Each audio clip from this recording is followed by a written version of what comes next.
Good morning बच्चों। हम पढ़ रहे हैं दहन और ज्वाला। इसके अंतर्गत हम ज्वलन ताप के बारे में पढ़ रहे थे पिछले पीरियड में। आज हम पढ़ेंगे कि क्या किसी पदार्थ के दहन के लिए उसका ताप उसके ज्वलन ताप तक पहुंचना जरूरी है। तो इसका जवाब है हाँ। अर्थात किसी पदार्थ के दहन के लिए उस पदार्थ का ताप उसके ज्वलन ताप तक पहुंचना आवश्यक है। तो उसका जवाब है हाँ। इसे समझने के लिए हम एक क्रियाकलाप करते हैं। आप अपने मोबाइल स्क्रीन पे एक चित्र देख रहे हैं। उस चित्र में दिखाए अनुसार कागज़ के 2 कप तैयार करने हैं आपको। कागज़ को मोड़कर कीपनुमा संरचना बनानी है। इनमें से जो पहला कप है, फर्स्ट लेफ्ट हैंड साइड वाला, उसमें 50 ml जल डालना है और दूसरे कप को खाली रखना है। खाली रखकर अलग अलग मोमबत्ती द्वारा इनको गर्म करना है। जब हम पहले कप में जल डालकर गर्म करते हैं तो हम पाते हैं कि वह कागज़ का कप जलता नहीं है, जबकि दूसरा कप जिसमें हमने जल नहीं डाला है वो जलने लगता है।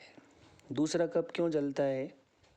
क्योंकि दूसरे कप का जो कागज़ है जिसमें जल नहीं डाला है उसका ज्वलन ताप उस कागज़ को मोमबत्ती द्वारा ज्वलन ताप प्राप्त हो जाता है,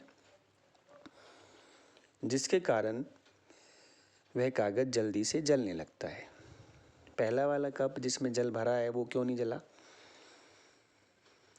क्योंकि जब हम मोमबत्ती द्वारा पहले वाले कप को ऊष्मा देते हैं तो यह ऊष्मा उस कप में उपस्थित जल द्वारा ग्रहण कर ली जाती है।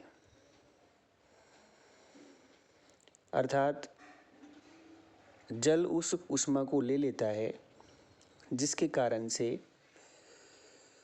पहले कप के कागज़ को ज्वलन ताप नहीं मिल पाता।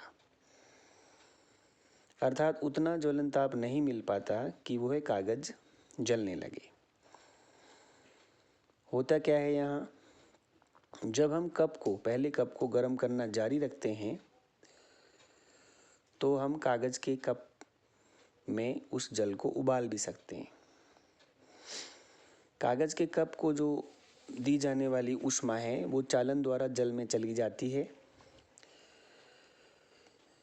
जिसकी वजह से जल की उपस्थिति में ताप कागज़ के ज्वलन ताप तक नहीं पहुंच पाता है,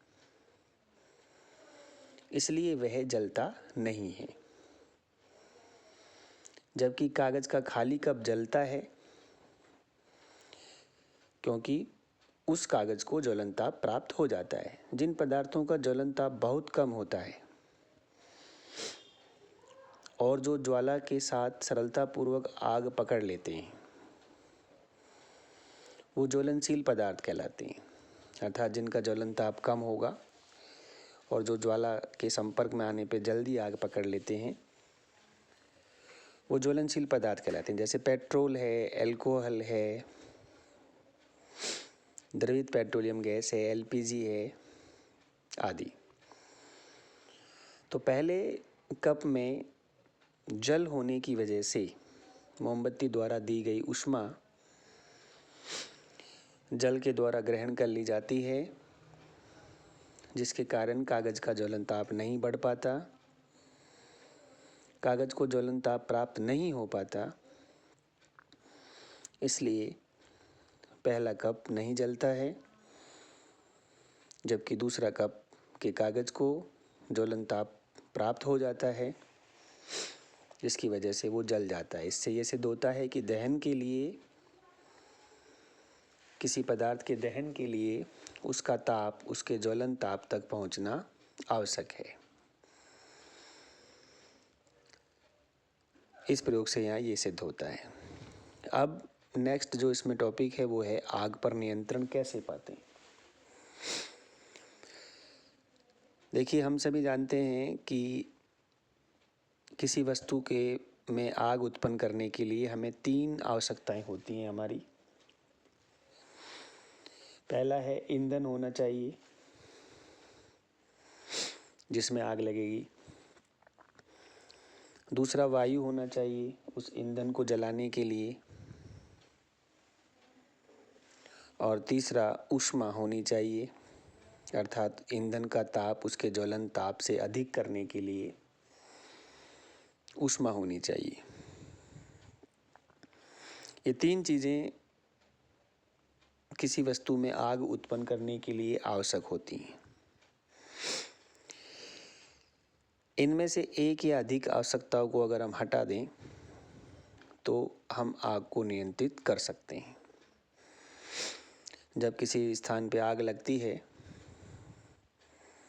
तो आग बुझाने वाले क्या करते हैं, अग्निशमन फायर ब्रिगेड के लोग क्या करते हैं, वो इन 3 में से किन्हीं 2 चीज़ों को रोकते हैं, नियंत्रित करते हैं। वो वायु का प्रवाह काटते हैं, क्योंकि वायु में ऑक्सीजन होती है जो किसी वस्तु को जलाने में सहायक होती है। या ईंधन का ताप कम करते हैं। ईंधन का ताप कम करने के लिए वो पानी डालते हैं, मिट्टी डालते हैं, या दोनों करते हैं। सामान्यतः वो यही 2 कार्य प्रमुख रूप से करते हैं कि वायु का प्रवाह काटते हैं और ईंधन का ताप कम करते हैं। जो जल रहा है ईंधन, उसका ताप कम करते हैं। अधिकांश स्थितियों में ईंधन को हटा नहीं सकते हम, क्योंकि जिस ईंधन में आग लग रही है उसको हटाना मुश्किल होता है। उदाहरण के लिए, जैसे किसी भवन में आग लगी है, किसी बिल्डिंग में आग लगी है, तो संपूर्ण भवन ही ईंधन होता है, अर्थात वो पूरा भवन ही ईंधन है। तो उस स्थिति में उस ईंधन को, अर्थात उस भवन को हटा नहीं सकते। तो क्या करते हैं, वायु का प्रवाह या ईंधन का ताप कम करने का प्रयास करते हैं, या दोनों काम करते हैं, जिससे आग पर तुरंत नियंत्रण पा लिया जाता है। धन्यवाद।